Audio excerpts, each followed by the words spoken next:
2 Kings chapter number 6, verses number 8 to 23.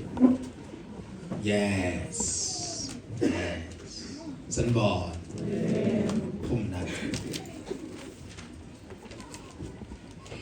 Amakhosi wesibili sahluko 6 verse 8 to 23. 4. Inkosi yase-Aramu yayisilokhu ilwa no-Israyeli. Yes. Yelulekana nezinceku zayo ngokuthi ukumisa kwami kuyakuba sekuthini. Umuntu lo kaNkulunkulu wathumela enkosini yakwa-Israyeli wathi, "Qaphela ukuba ungadluli kuleyo ndawo, ngokuba ama-Aramu ayesephumula khona." Inkosi yakwa-Israyeli yayisithuma umuntu kaNkulunkulu kuleyo ndawo ayishoyo. Wayixwayisa ngayo, yaqaphela kungekabili kuphela. Inhliziyo yenkosi yase-Aramu yayiphethwe yintwetwe ngale ndaba. Yabiza izinceku zayo, yathi kuzo, "Ningengitshele yini ukuthi ngobani abakithi abavuma inkosi yakwa-Israyeli na?"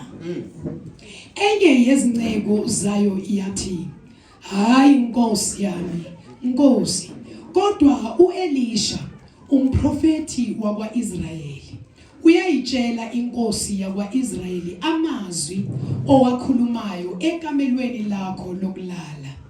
Yayisithi, "Hamba ubone ukuthi uphi ukuba ngithumele ngimlande." Watshelwa ukuthi, "Bheka useDothani." Wathuma khona amahashi nezinqola nempi enkulu. Bafika ebusuku bakaka umuzi nxa zonke. Isikhonzi somuntu kaNkulunkulu sesivukile ekseni, saphuma bheka impi enamahashi nezinqola yayiwukakile umuzi. Yayisithi inceku kuye, "Maye Nkosi, sesiyakwenze njani?" Wathi, "Ungesabi, ngokuba abanathi baningi kunabanabo." U-Elisha wakhuleka wathi, "Jehova, ake uvule amehlo ayo ukuba ibone." Hallelujah. It's powerful, Lord. Can you say these words with me? Jehovah. Ake sewuvule amehlo wami ukuze ngibone. Hallelujah. Hallelujah. Encounter beyond spiritual perception. Encounter beyond spiritual perception. Encounter beyond spiritual perception. The whole chapter now is a wonderful chapter, Sanbona. It's a wonderful chapter about an attack, commotion, an adversary, the anointing, which is the prophetic anointing, and the environment. The whole chapter encompasses a lot of things. Elisha obonayo or Elisha obonayo. Hallelujah. Uyabona ukuthi isitha siplana ini. Kodwa nanoma abona kunabanye abambonayo ukuthi uyabona. Uyabona ngapha ukuthi inkosi iplana ini and iplana ukuyenza nini and iplana ukuthi actually ukuyenza njani. Inkosi mayikhuluma isekameleni kodwa makuthiwa iyakhuluma Elisha same time he would receive messages of private meetings of the king, the Syrian king, and to actually direct from the father and usher in inkosi. Ayitshela inkosi kaIsrael ukuthi please ungahambi ngapha, hamba ngapha, ungakwenzi lokho, kwenze lokho. You understand Moses? Ube bengishumayela nje ngoba kuthi angiqale lapho inkosi ngithi ukhona wazi. Ngathi nje ngaqala lapho nje ngithi ukhona wazi. Every time the enemy plans something Sibongile uba sure ukuthi into yakho ifihlile. Kodwa ukhona wazi. Every time isitha sihlanganisa siba sure ukuthi asiboni sonke kodwa ukhona wazi. Ukhona obonayo. Every time balumbanisa bahlanganisa bathaka baphonsa izikhono wazi khona obonayo ukuthi asikho kuleyo ndawo akusho ukuthi angeke sibone. Si ngenzeka sikho kulomhlangano kodwa okukhulunywa kulowo mhlangano siyakwazi. Khona wazi. Khona wazi. Khona waziyo. Khona oboni. Khona obonayo. Khona ngikhuluma naye ngakashumayela nje namhlanje sifundo sami sinamakhono waziyo. Kunezinto abakwenza zona empilweni abaningi abantu baqaka ukuthi no akekho waziyo ngoba nibe nobabili kuleyo room. Khona waziyo. Khona izinto ezenzeka kuwe lo ozenza bebangekho abanye wayengekho amakhamera awunikezwanga nethuba lokuthi urekode kodwa khona waziyo. Khona wazi. Nenzeka kwamanje wena uthweswe ikala waze waboshwa nokuboshwa ngento ongayenzanga lo owakubophisa ushaya isifuba uthi noma angayapi i-evidence akanayo thina samenza walahlwa ikala noma walahlwa ngekala akekho waziyo. Mina ngizokutshela namhla khona waziyo. Khona waziyo. Okwamanje kubuhlungu vele nawe uyafisa nokuyiphindisela kumakhathazeke khona waziyo. Khona waziyo. Khona waziyo. Ngizolungiseka indaba yakho abanye bethu sithe silele savuka sigula savuka sigulelwa savuka izinto sekuphambene amakomishi kuphenduka amatafula asazi manje ukuthi ngabe Nkosi yami ubani lo mbosha izinto ungakhathazeke khona waziyo. Khona waziyo. Khona waziyo. Khona waziyo. Akabonwa yena ebusuku namakhamera bekangekho kodwa ukhona obonile. Khona umuntu onehlo Nkosi yami elibona kusitheke. Khona abantu abanobona wena ubazi kodwa khona waziyo. Khona abantu abakuthakathayo wena ubazi kodwa khona waziyo. Khona abantu abakuplanela manje ukubamba inkunzi kodwa khona obonayo khona waziyo. Abekho ngapha kuye ngapha ukhona abantu manje abakuplanela i-downfall yakho bashoka ukuthi le ndaba ihlanganisayo izowenzeka nothando kodwa ngeyenzeka ngoba khona waziyo. Khona waziyo. Every time they would meet in a private place aplanele into yabo yokuhlasela inkosi ingekho inkosi kodwa kukhona umuntu onjengekhosi man Nkosi yami abone le ndaba ihlanganisa. I pray nathi nangabe kunendaba eplanayo ngiyibone nangayiboni mina bekhona oyibonayo. So the next 6 months of this year, there is no way you will be in an accident, in a disaster, in a commotion, because before it happens, a dream will come through, a vision will come through, a word will come through, a message will come through, a prompting will come through. I wish I had my people here, but I take you on the side. You will not miss your step. Why? Because God will reveal. We go to Mele Wednesday in this season. But what it goes. Israel, yangathumeli nama-spies. Prophet, I prophesy over your life, you will see things. Bantu abazenza emfihlakalweni, sithelweni, zombula kuwo. Abanye bebeliobantu ama-business deals ezenabantu abanama-ulterior motives kodwa ubaba uyoyembula le. Abanye abantu bangani nabantu abazobathakatha kodwa uJehova kulobusuku namhlanje onembulelo. Kusukela namhlanje uyobe mbulu baba u-right lo u-wrong lo u-right lona akekho right lo ulungile lo akalungile kulungile lokho akekho abantu bamla kodwa khona waziyo. Khona waziyo. Nakadaba ukuthi bagqizile bazwa ukuthi bafihlile banelisitha labo bona bayazi ukuthi noma ungaze kuthi umprofeti obona kanganani ake ubone empilweni yabo. Mina I'm here to tell you kuyobonakala ukufihlakele kuyovela obala in the name of every time there was a meeting, there was a meeting. Every time there was a meeting, there was a meeting. Every time they had a private meeting, there was a private meeting. Then there was another meeting. Bible lithi nabahlangana ngapha uJehova bekehla nabaqeda nomhlangano ethule ngapha. Akakhulumi noElisha basawuqala. ukhuluma no-Elisha mabaqeda athi naku okukhulunywe kuloya mhlangano angaze ngikhuluma nobani obhekane nani la kwenzeka awukezwa ngalomhlangano wabo kodwa into engikhaza ngoJehova ukuthi uma usuka la namhlanje mayiphela i-meeting i-message yongena mayiphela i-meeting i-message yongena angazi baplanele kina kodwa yongena i-message umbono uyovela in the name of makababa ngeke aphumelele maplans wabo ngeke aphumelele into zabo ngeke iphumelele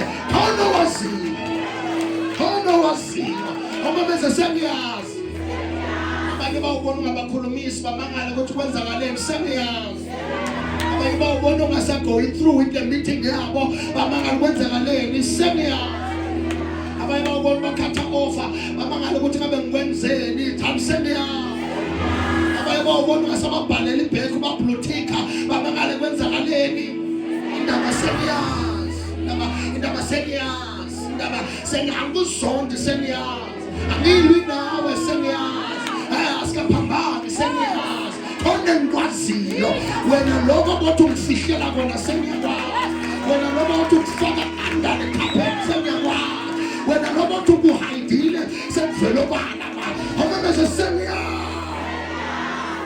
zoniyeka mina ngoba semiyazi show ukuthi boyithatha njengoba yiza angisengiyazi Nasengiyazi ukuthi ngiyophumelela consensus ngake ngingabe nabanganami ngoba bawoze basibagolise igama lakho ya noma ala ngiyophumelela akazokhuluma nobana sengiyazi batshele I'm going to be prosperous sengiyazi ukuthi ngiyophumelela sengiyazi ukuthi ngiyophunyuka noma ngiyibamba kodwa ngiyophunyuka abanye bofika bathathu yobalwisa ungalwi ngoba sengiyazi I don't know ukuthi noma ngiyibamba I will make it to the other side. I will live to tell the story. Ayibuza bani ukuthi awuli na bathi sekhona ngiyazile. Ujesu bathi bambethela wangabi nokulwa. Bathi bamlanda senkabe nomthandazo wangabi nokulwa nabo. Wathi ngithathena ngoba sewukhondisiwe isihlalo. Sebamtshela ukuthi nasekabethela uyovuka. Noma ngabethelwa noma ngashaya noma ngathukwa kodwa ngale kunesihlalo. Some of us are not fighting better, not because we don't have the power to fight better, but we have been told that there is a greater reward on the other side.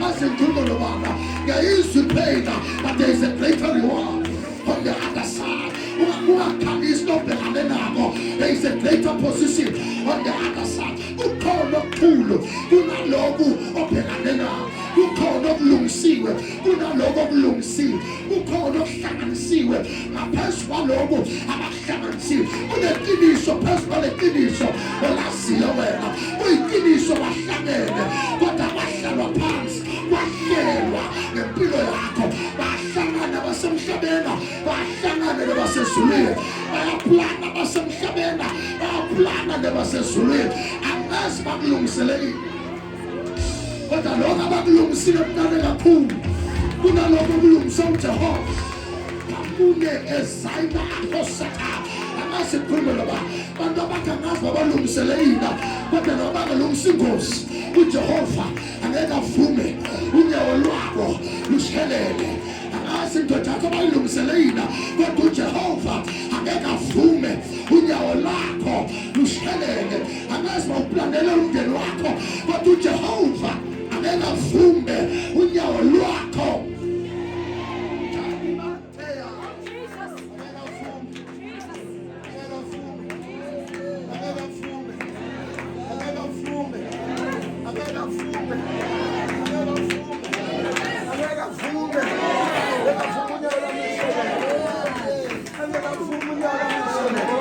Yes. Noma ngabeka into endleleni engavuma unyaka. Engavuma. Ngeke bavume nje esizulwini bawothi khanje. Bangawa abanye hayilo. Ngabahlasela abanye hayilo. Ayifika bangafa abanye hayilo. Bangawa abanye hayilo. Bangacindezelwa abanye hayilo. Angeke bavume unyaka lwami. Hallelujah. Meeting ngathi peace ngapha. Esho ukuthi sizwe noba namaphupho onga-understand iphelile. Sizwe noba nombono onga-understand iphelile.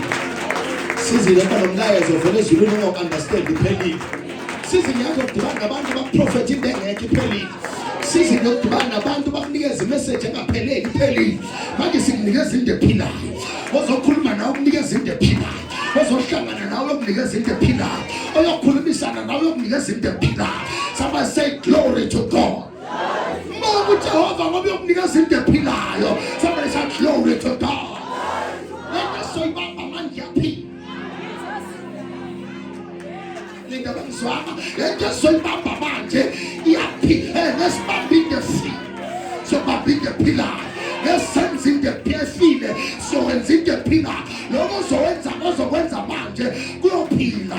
Ingane yakho ngenzeka first term ifeyilile, second term ifeyilile kodwa kule iyenza into ephilayo. Uapply last time but this time let iyaphila le. Ingumlilo le. Iyaphila le. Iyavutha le. Iyaphila le. Ozoyithinta futhi uyowa. Ozoyithinta uyolahleka pha.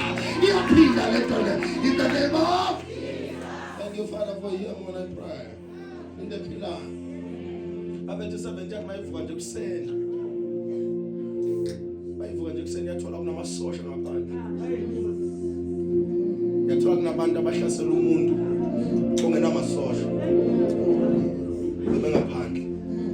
Beza nemikhondo nezikhali. Umuntu okhala kuJehova. Jesus. Beza nenkemba yenyama. Umuntu owenza uJehova oba inkemba. Jesus. Abantu abakunderstand. Yes.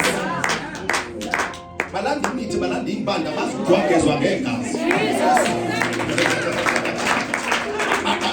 Basalandela wena imithi. Wena, you are a child of God. You are a child of God. Colossians 1:13, we are in the kingdom of the light. You mean we are a child of God. Basalandela wena imithi. The devil is a liar. You are untouchable. You are unstoppable. In the name of Jesus. Bible yavuka isebente ekuseni. Yavuka yasiyabona. Yavuka Constance. Yasiyabona. Yavuka. Yasiyabona. Jesus. Yawubona ngakavuka. Yes. It's the awakening that reveals and exposes Yes. the reality you are in. Yes. Jesus. Ikingaseselele. Yeah. Okunye ngeke kubone ngoba that's our problem. Isalele mama twa siyavuka nje. Vuka man. Vuka. Azathi umuntu ayikho into mina enzakala akakho umuntu ongizonda vuka uzobona. The day your eyes are open, that is when you will see ukuthi baningi abantu abangakufuni. Sabathukhwathi nabantu abangazifuni. Siyabazi futhi sabathukhwaya. Sibhala amagama abakade sibhala i-dictionary ngoba siyabazi and abafanana abaningi nabantu futhi ama-reasons ongasifuni awafani kodwa siyabazi hayi ukuthi asibazi abanomona siyabazi ya abasiloyayo siyabazi abavala into zethu siyabazi hayi ukuthi asibazi ngaphila nabo kodwa siyabazi ngenzeka sikhuluma ngabo kodwa sikhuluma nabo kodwa siyabahlaba sikaJehova siyabazi siyabazi abantu abasibuka ngabazivela negrosa sidla ukudla bese siyagula ngoba sibone yinto sivela namaplastiki siyabazi ukuthi asibazi siyabazi abantu abahlekayo kodwa babanqapha ngoba sibona siyabazi abantu labo siyabazi abantu ukuthi singafaka izitina noma athiwa sibekiwe nje la khaya kusiza la khaya kodwa siyazi ukuthi sathola intambo sathola isigujana siyazi ukuthi sifake ubani kunesiba komsindo kakade siyazi ukuthi lezulu lenjoba liduma kanje livela kubani the devil is la mangaba wazi kusuka namhlanje wazi mangaba ubona kusuka namhlanje ubona mangaba ubazi kusuka namhlanje uyobazi in the name of Jesus. Wavuka wasiyabona immediately avuka. The Bible says, wabona impi, wabona amasosha, phethe ikhali, yagibela amahashi. ngoba akusho ukuthi mawubona kamoya ubona okuhle kuphela. Yeah, yes. Seeing in the spirit doesn't mean you're only going to see what is good. Your eyes can be opened in the spirit and not see a car, instead seeing curse. Yes. Instead of seeing a car, one is kalegiso. Instead of seeing a blessing, one is kalegiso. Instead of seeing someone who's supporting you, one abantu abalwana kuyenze kubone kodwa ungaboni ngephila uboni ngefile. So uyabona, don't say I'm mfundisi ngathi ngibona abantu abafile kuphela. At least uyabona abanye babone next. Phela abantu bakodwa kukhuluma nabo la. Akumfaka ithi na uthandaza ubona. Ngikho ngapha Jeremiah ubona ngoba umuntu ayikho into ebuhlungu ukuthi uthandaza ungaboni. Ngoba ngathi ubona ubumnyama at khona ukubonayo. Genesis 1 libaphe umhlaba omnyama khona bekabona ukuthi kumnyama. Lithi umhlaba ongenalutho khona bekadabona ukuthi umhlaba awunalutho. Khona bese lithi moya ongcwele uhamba hamba. Phezu kokubona konke umnyama na ukuthi akuna next emhlabeni. Funa bese uyabona ukuthi akunomoya ongcwele. Ovuma ukuthi ngibone Jehova khuluma nawe. Why ngibone lokho engikubona? Why benamaphupha amabi? Why benenkinga? Why mangilelekilwe? Why ngibona inyoka? Don't question God, but ask for a direction and a clear answer from God. Why am I seeing this? Why Nkosi yami mina ungibulala? Why ungizwa question this fact ukuthi why am I seeing this? uNkulunkulu ukulivile ubona lokhu ngoba Ezekiel usemathanjeni ngoba abantu bami banje ngamathambo. Yeah, funa your prophet, your prophecy will bring what we call ukuhlangana. You will build a community via your prophecy. Jehovah, why ngubona lokho engubona? Ngoba Jehovah mawubona.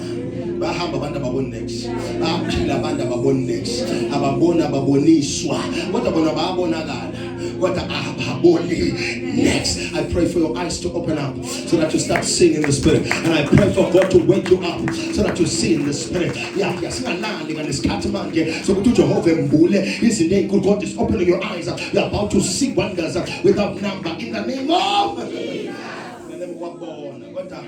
the problem is now kulokubona kwakhe ubona iattack nayi into engilimazayo ne ukuthi makakubona sewuyamemeza with the voice of fear. Alas my master, alas where my Lord, yes no usahlasela.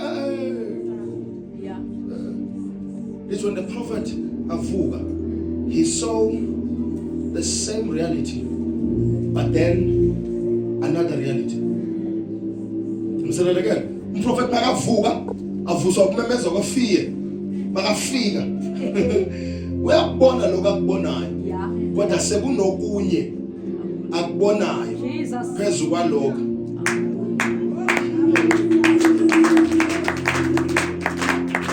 So the fact that new two akusho ukuthi sibona ngokufana. Yes, that's true.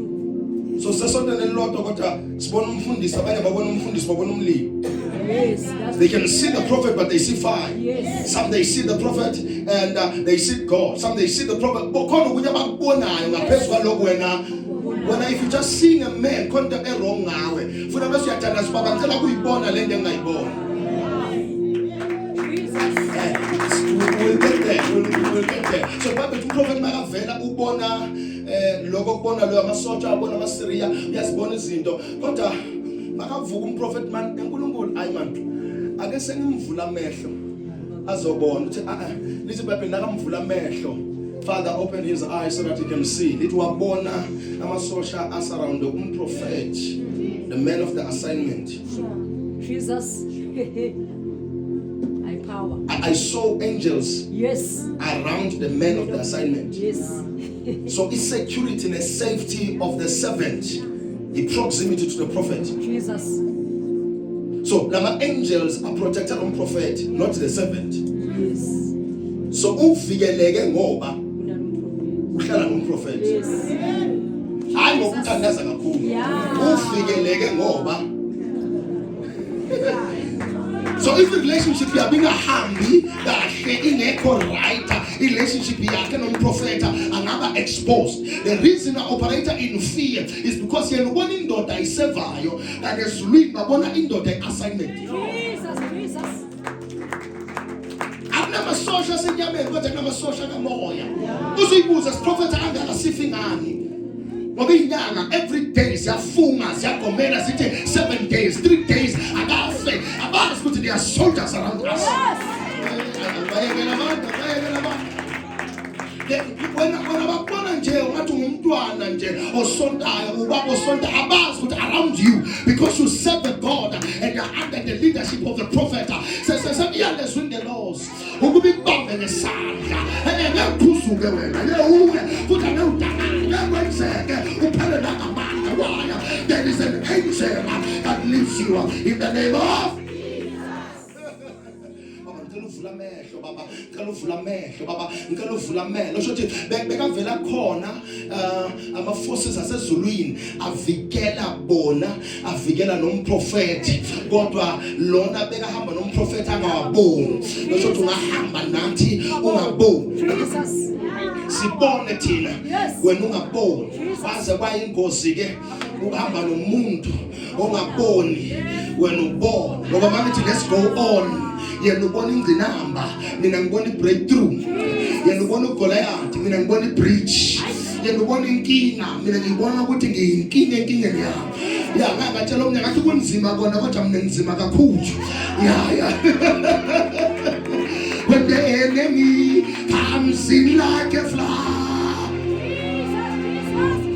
Spirit of the Lord raises the standard against. You see, masihlaseleka thina wena ubona ukuthi bangaka bangasifunga. Thina sibona ukuthi God is raising the standard. Wena ubona abantu abasihlaselayo thina sibona uNkulunkulu who raises the standard. I'm here to prophesy. God will raise the standard. God will raise the standard. Let them come. Let them fight you. But God will raise the standard. In the book of Isaiah 59 verse 19, when the enemy comes in like a flood, the Spirit of the Lord raises a standard. I prophesy over your head, over your mind, over your body, over your soul. My God will raise a standard. But my God will raise the standard. Listen to me, it's my God will raise the standard. As part of it, my scholar and our God will raise the standard. Since our fly, our God will raise the standard. Salum said, "We shut the head of a ceremony at all. My God will raise the standard." That's the verse what yes, but for me, but give them a bit of sinner over chair. My God will raise the standard. But my God will raise the standard. Oh, innocence, what makes sense about us all. Now we want to innocence, man, tinted up, tinted up, tinted. So it means they will attack you, but they can only touch you, but they can't touch you when you are there. If you are in their level, they will touch you, but they will try to reach you, but you will be in another level. My God will raise the standard. Now your guys are gonna never see. You have never figured before, but you are super welcome. How many sentences? Again, the one that paid. Again, the one in the man. Abang the one in the corner. Abang born and not in there. Abang Kulu and not in there. Abang Shed and not in there. Raise the standard. Raise the standard. They are rivals, but he's raising the standard. Yeah, there is a riot, but my God is raising the standard. In the person they born. But I don't be personal anything. We are born now. But I know it is. Not to about Kuluma, but I know how sure I got in next. My God raised the standard. They can see me, but they can't seize me. They can see me, but they can't touch me. They can pay, but they can't reach me. You will be unreachable this season. You will be untouchable this season. I wish I had my people here.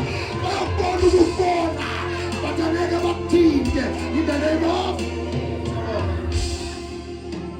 He's raising the standard. Can I have a question? Can I ask a question actually? Befika bangakavuki kodwa bakhona ukungena Bafika ku-Elisha ne-servant banele. Nothando kodwa bakhona ukungena. Mana angezi. Befika balele. Uyabona le ndlela onamandla ngayo ngisho ulele. Ngisho ulele. Yes, they can come close but they can't touch you. Bakathoba hambe busuku ngaphusi. Ongabonana ngaphusi. Noma ngathobe ngilele angeke ukuthinte in the name of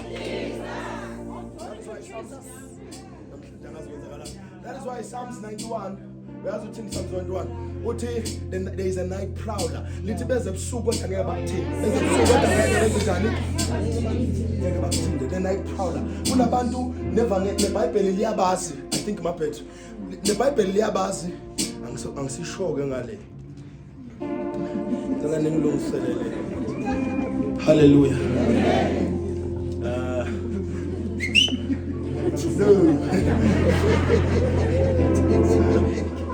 Ayikabi. Yeah. Abashantea. So kunabantu abafika ebusuku. Bafuna wena.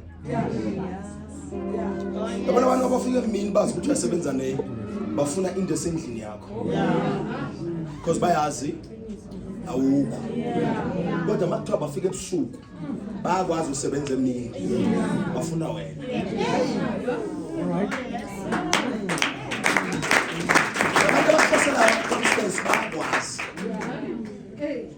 Jesus. Ngako ngeke bafika ekhaya kini namhlanje kuyiSunday ngoba bazi sesontweni. Bawufika Monday ubuye emsebenzini. They know about you and they know you. So it means whosoever is attacking you has taken the liberty of their time to study you. From their time they studied you. Because every time banaga mina abazi ukuthi bavula isikhala abazinaki bona. Mina umuntu ongazithandi anginandaba naye. Ngoba the more banaga mina show ukuthi they are neglecting their space. So when I cut as abantu abangazithandi banaka wena because they have already lost if their focus is on you. Akibanake wena babhizi ngawe. Shothi they are not improving their lives. They are busy with your life. Shothi when they are busy ngempilo yakho wena iba busy ngempilo yakho. Because ngeke bafike kule level yakho because you are improving yourself but they are not improving themselves. Busy ngempilo yakho. Abantu ababhizi ngami babhizi ngami ministry ngoba ama ministry wabo ayema ngoba babhizi ngami ministry ngakwenza konke ngekwenza ngekunake mina phinde usinake wena ngekwenzeka excuse me ngekukhona ukwenza abantu ababhizi ngawo ube wazi ukuthi ngemuva abenza next. You can't fight me and protect your family at the same time. The devil is a liar. That's the criminal about now. All to follow now, follow the shasha, la basuka hon. All to follow now, follow the shasha. They are sending arrows of the enemy in the name of Jesus in their unprotected spaces. Sitting there, in the name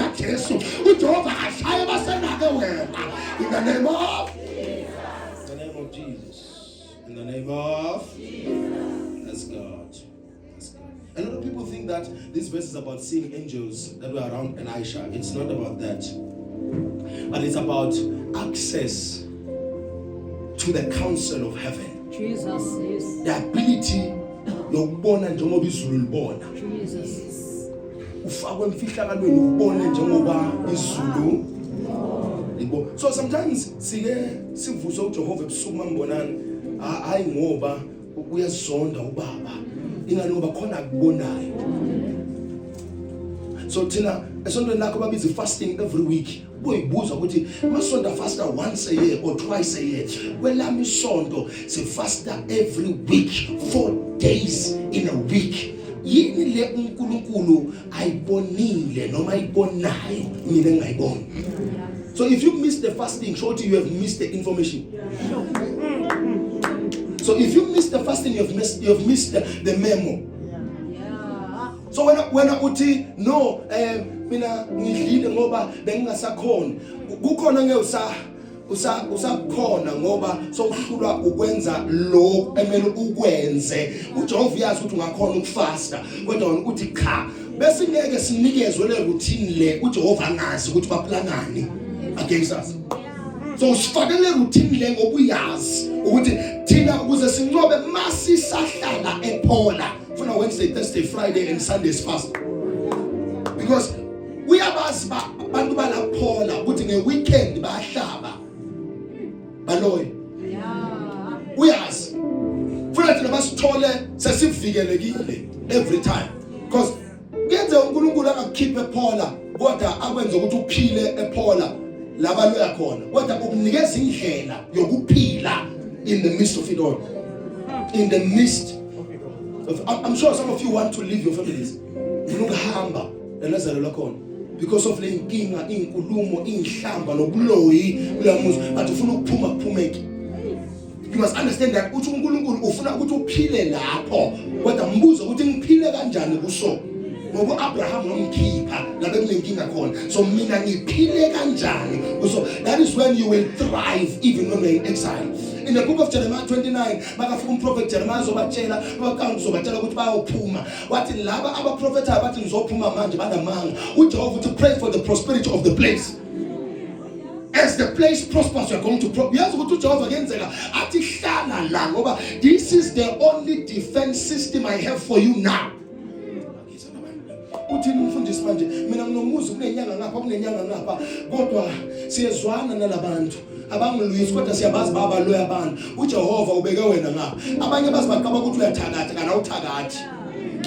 Abanye bakusabela ukuthi uwakhe phakathi kwemizi esangoma nenyanga. But to survive kanjani, you must be powerful. Ngeke usurvive bonke abantu abangene kule stand baphumile. Bonke abantu abangena kule ndlu ngene kuyo wena so uphile kuyo 5 years baphumile, abanye bafile kodwa wena still solumile. Ingani ngoba uJehova usebenzisa nalabo abathuzane nawe as your shield. Kuyenzeka uJehova asebenzise imizimba yabantu abalwa nawe babe yishield so that you are protected.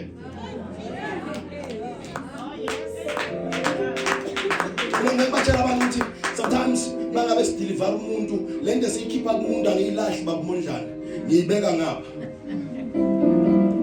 so that if you're fighting against me bese ngiyilanda. Abanye abantu bayakaphathwa icancer baphethwe icancer after they fought against me. Why? Because I have delivered people who had cancer before. So ubatshele ogogo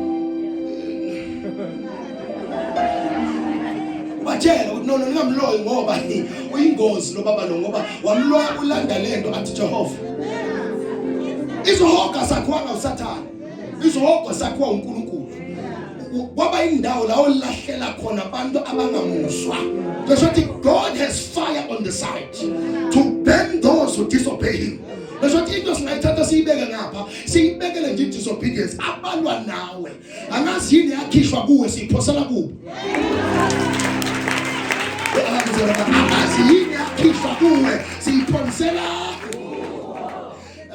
The Syrian king repeatedly planned military operations in private, yet Elijah actually disclosed those plans to the king. To the what? To the king. He didn't keep the plans to himself.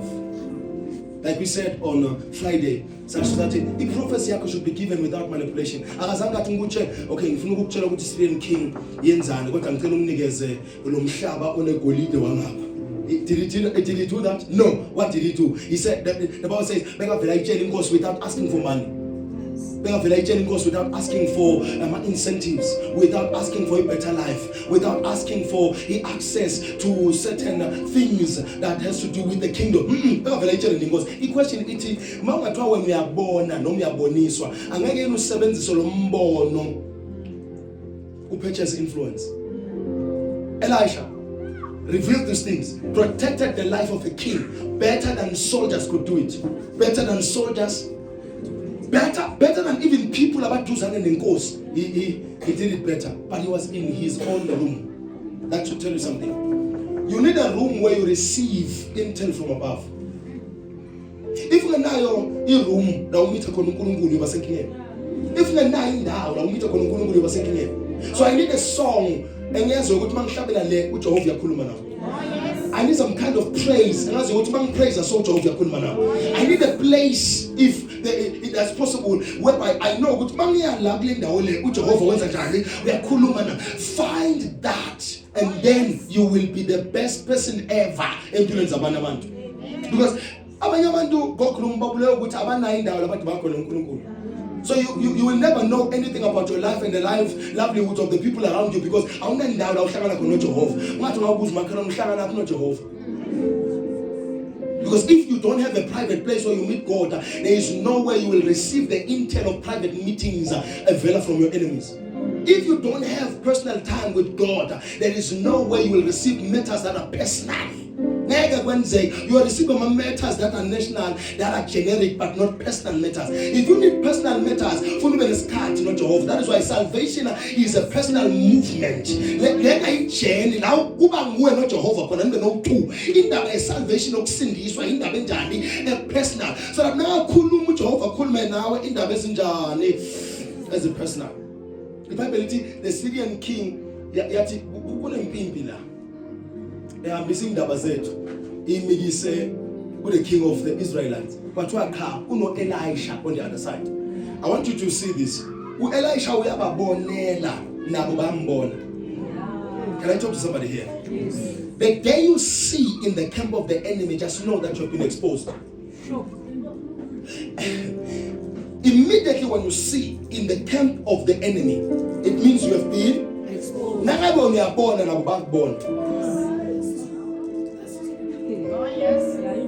So the question is, although the prophetic word carries what we call insight, but it also comes with irresponsibility.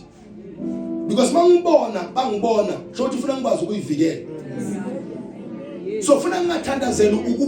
that is why our theme today is encounter beyond spiritual perception.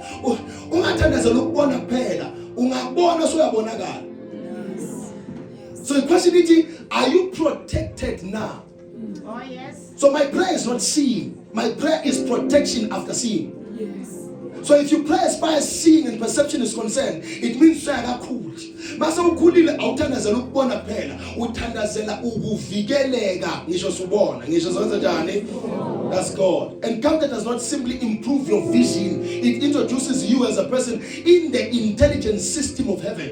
Sasimukela imibono ejule kakhulu. There are people esinamafayela wabo sawabekile. Njalo masika prophet bantu hayi uwile umfundisi angiwanga umprofeta makusho Jehova. There are people who are guessing. Elisha was not guessing. There are people who are investigating. Elisha was not investigating. There are people who are spying. Elisha was not spying. There are people who are reacting. Elisha was not reacting. These are 4 dimensions that are earthly levels to access information that is hidden. So you can either interrogate or rather investigate, guess, spy or react. You understand? To get information. But he was not doing this. In this world, in the charismatic church, Unabandu are using these 4 routes to retrieve information about you. Other people are guessing, you think they are prophesying. Other people are investigating before they prophesy. You understand? To receive prophecies, something that looks like a prophecy, they investigate. Other people are prying on your life, spying on your life. When we come to tell you about a prophet,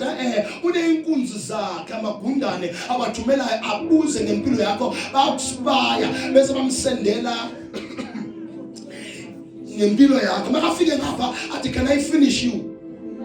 Now I want to finish me. I keep a job of being when now he is a man of God, whereas they were spying on you.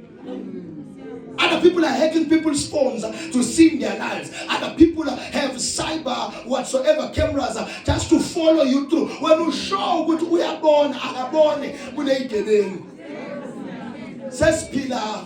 They are just reacting. They are just They're just relating. They are not receiving any prophecies. But I love the fact that Elijah was receiving strategic knowledge from God. Pray for that. Father, let me not spy on people to prophesy. Father, let me not investigate to prophesy. Father, let me not be guessing to prophesy. Let me not be doing 1, 2, 3, 4, 5 like guessing or rather reacting for me to prophesy. Can you just give me information concerning this? Let you ask, it shall be given. So you can ask, would you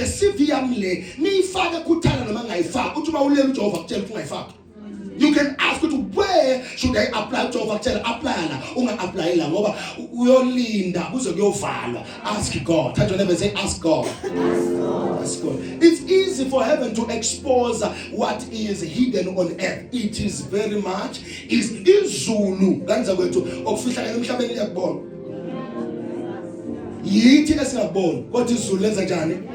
So instead of calling your friend, before him ask heaven.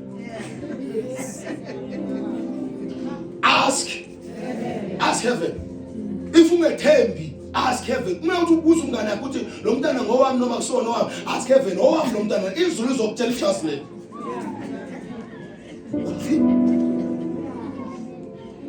The reason we say encounters now led these people to spiritual intelligence and the counsel of heaven is because people have reduced, believers mostly, have reduced encounter to emotions. Ungakhala uzusula inyembezi angakuthindi uJehova. Emotions, sanctions, tears, falling, ungawa angakuthindi uJehova. Siyaphushana phela thina bafundisi. Ungawa angakuthindi uJehova. Nguphusha uBashakdonsi. Uwe umzile uJehova angathi njani? Personal reassurance. Abanye ba reduce encounter to personal. Aso ngihamba noJehova, hamba noJehova. Kodwa into ethi wena na. Biblical encounter or the encounter that is in your Bible, number one, produces this thing. It produces divine intelligence for leadership. Yonke encounters ke sayibona eBhayibhelini abaningi bakhona abakade bawa. Go read the scriptures. Abaningi abakade kuwathini sivuke sinjalo singcole kuphela ngathi sibe Jericho. But in the Bible, every encounter frequently produces intelligence for leadership, for preservation, for warfare, for governance, and for decision making. Umuntu awe akhale arole phansi kodwa still akakhona ukudecide ukuthi ashade nomabura noma noSibusiso. Akazi ukuthi athatha ubani ubongane noma uSibusiso. The encounter that comes from God, it comes with the direct decision making capabilities. We are going to decide after an encounter. If you have genuine encounters, you don't just speak in tongues, you talk to God and come back with intelligence for leadership, preservation, warfare, governance, and decision making. Joseph received intelligence concerning a famine. You must be helping us now when you have encounter. Now, man, you can't just have an encounter and come back with tongues alone. When you have an encounter, don't come back with fire alone. Come with intelligence concerning our current conditions. Yes, Lord. Every genuine encounter must come with intelligence concerning what we are going through now.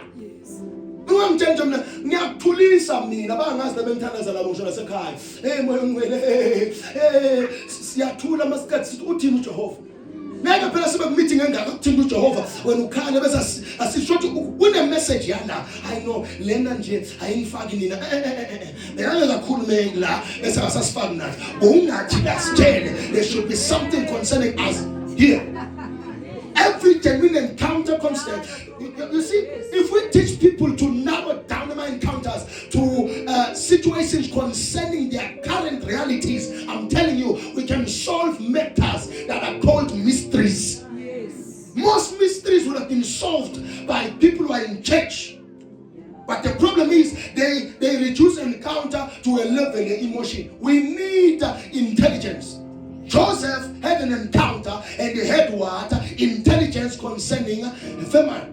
What's the solution against the unemployment? Uthi uJehova, come back here, minister to us. uJehova uthi concerning inhlupheko, let's do this.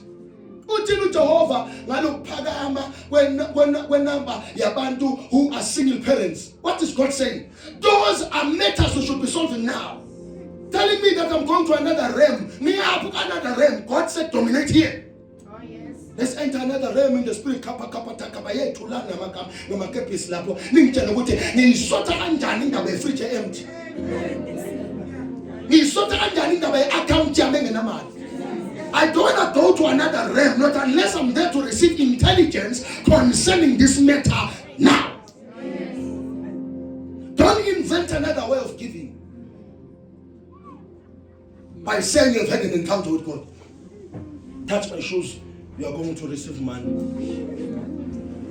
Mina ngasithinda this week. Bese ngiyalinda. Kungenzeki next time uthi touch my shoes. Yamkhumbula rendi othini. Bathi ngibanjwe umoya. Nize ngale spear sa rendi othi ushaya shokubheka phezulu.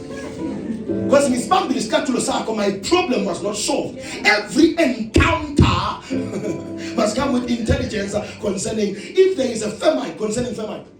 If usihlaselekile, come with an encounter and a word concerning lento esihlasele. Senza kanjani Nkosi yami? Naku sihlaseleka la kule igebengu la senza kanjani? We fix that. Number 2, Daniel received intelligence concerning kingdoms, concerning sidinga le ndaba yalabantu abathwasa njalo nabantu abethu bathwasa babhodle esikolweni ubhodliswa ikhokho nesibiza umuntu ngembolo besibathi umuntu unedlozi. What can we do with that? Hamba igesi athwasa, hamba amanzi athwasa, uhlukana nomuntu ngoba uyagoya emjolweni hamba othwasa. Sithini? Talk about those kingdoms, marine kingdoms.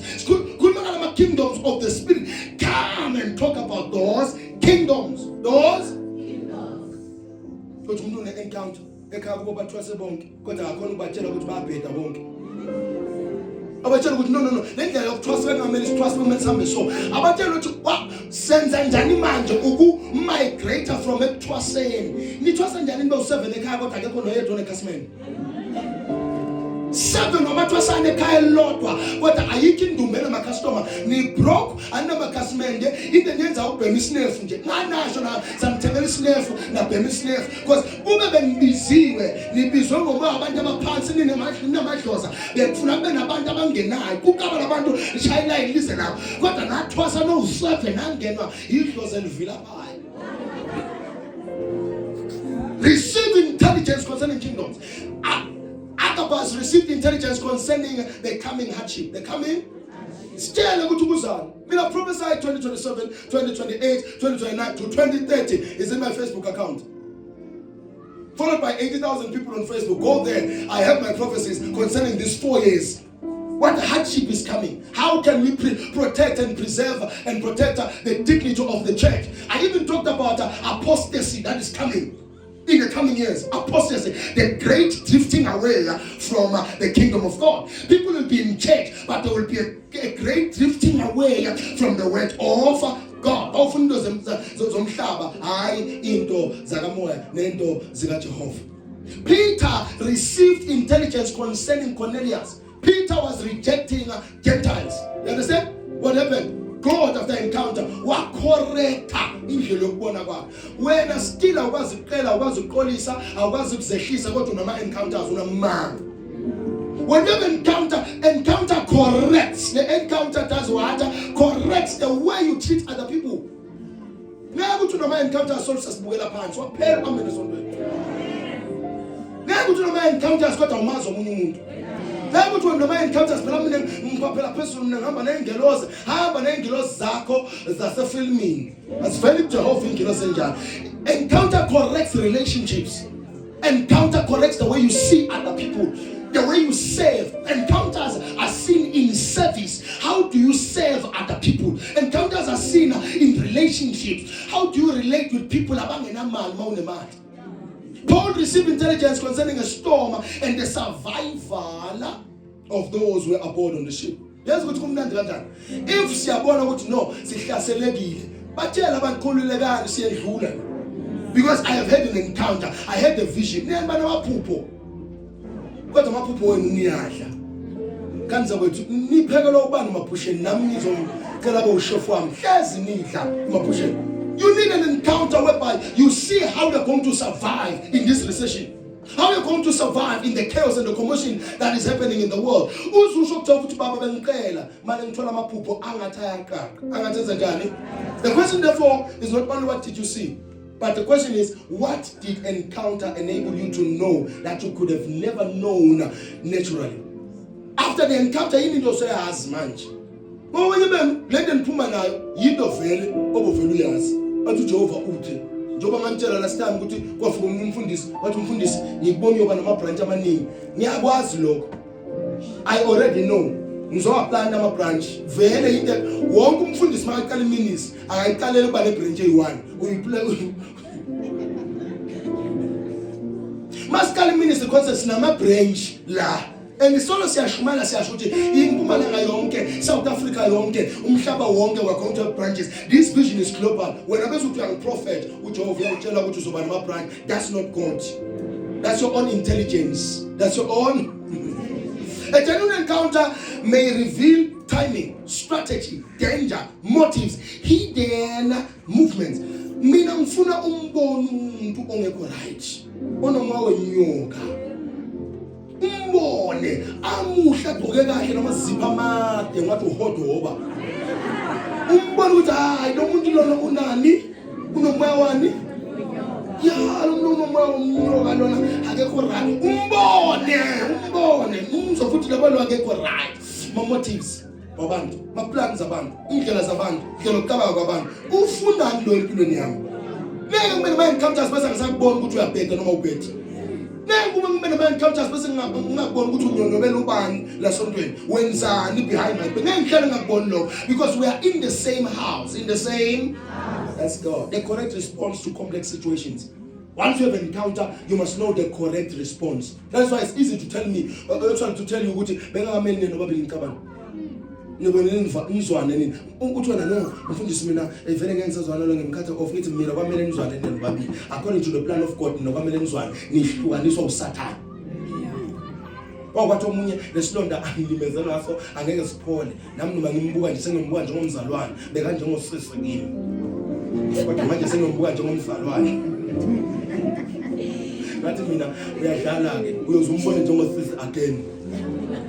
Because a relationship can be triggered, but you are supposed to be sisters by fire, by force. Singabuka njengabazalwane because ukucabana kwethu akusho ukuthi ufuna singaphindi siswane sisebenze endaweni eyodwa vele sizogabana ufuna bese sithulisa umoya wokucabana bese siyaqhubeka sisebenza siqhubeka senze njani bayasebenza manje bezwana umhlolo lokungiveza nje manje uyakhumbula ukuthi ayiphele ngiyikhumbula lento leni. An encounter fixes relationships. An encounter fixes the one relationship. A response, proper response, proper. Encounter is not about mystical awareness. It is heaven granting 87th access to divine counsel. To divine. Encounter is not only for opening your eyes. It is the opening. It is there to open the chamber of God. That's your take home. The chamber of God. Ubona ngoba kube ne-access. That is why I love Jesus. Ube ne-access kule gumbula kufika khona izinto zabantu. Izinto. Encounter makes a person strategically dangerous to darkness. Once you have encounters, you must know you are now in danger. You are a threat to the enemy. They will come for you. That is why I'm saying to abantu baba nemibono, baboniso baba nama plans, kodwa bese ngibona indlela lokuthandaza. Yeah. Kodwa umuntu unembono uyaboniswa une plan mfundisi ubona masingathila mina ngiyakuzwa lokushoyo consensus kodwa uyathandaza na because the minute ukhuluma the more the devil knows ukuthi oh nango umunye ufuna ngidile naye wonke umuntu onemibono uSathane uyambona ufuna umlaka phansi. The Syrian king was not threatened just by Elisha because he possessed military weapons. He possessed the intelligence to see what ufihle ini. Nakaba prophet bangabafuni. In every ministry or gathering, ungaqala nje uthi can I prophesy? Ubona abafundisi bathi hey indaba aba prophet. Why umzondo umprophet ngoba uzonda iphoyisa isigebengu.